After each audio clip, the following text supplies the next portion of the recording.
भैया, स्कूल में जो पढ़ाया गया ना, सब आधा सच था। सिंधु घाटी सभ्यता दुनिया की सबसे उन्नत और रहस्यमयी सभ्यताओं में से एक थी, लेकिन इसके असली सच को या तो दबा दिया गया या फिर कभी बताया ही नहीं गया।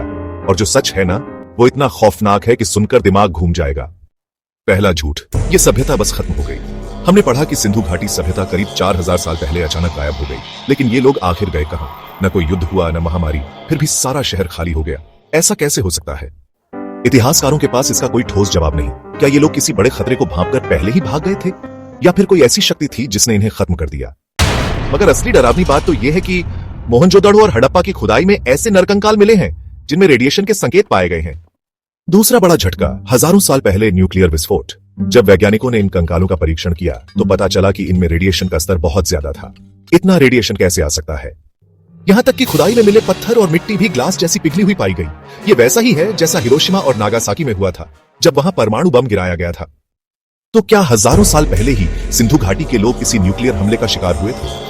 अगर नहीं, तो इतना जबरदस्त रेडिएशन कहां से आया? तीसरा बड़ा रहस्य, क्या सिंधु घाटी सभ्यता बाहरी दुनिया से जुड़ी थी? यानी 4000 साल पहले भी जब बाकी दुनिया जंगलों में घूम रही थी, सिंधु घाटी के लोग अन्य सभ्यताओं से कनेक्टेड थे। लेकिन सवाल यह है कि इतनी उन्नत सभ्यता अचानक कैसे गायब हो गई? कुछ इतिहासकार मानते हैं कि यह सभ्यता किसी प्राकृतिक आपदा के कारण खत्म हुई, लेकिन साक्ष्य इस बात को सपोर्ट नहीं करते।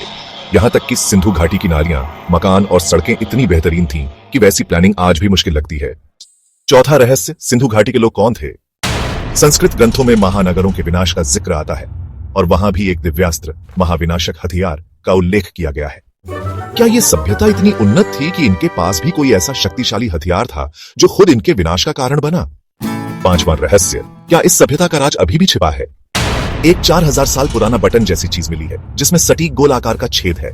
इतनी परफेक्ट इंजीनियरिंग कैसे संभव थी? इतना ही नहीं, खुदाई में एक ऐसी आकृति भी मिली जो बिल्कुल आज के मॉडर्न रोबोट जैसी दिखती है। तो सवाल यह है, क्या प्राचीन काल में भी कोई ऐसी शक्ति थी जो आज के विज्ञान से परे थी? सबसे बड़ा सवाल, हमें यह सच क्यों नहीं बताया गया? क्या हमें कभी इस सभ्यता के असली राज जानने को मिलेंगे, या फिर ये रहस्य हमेशा के लिए दफन कर दिए जाएंगे?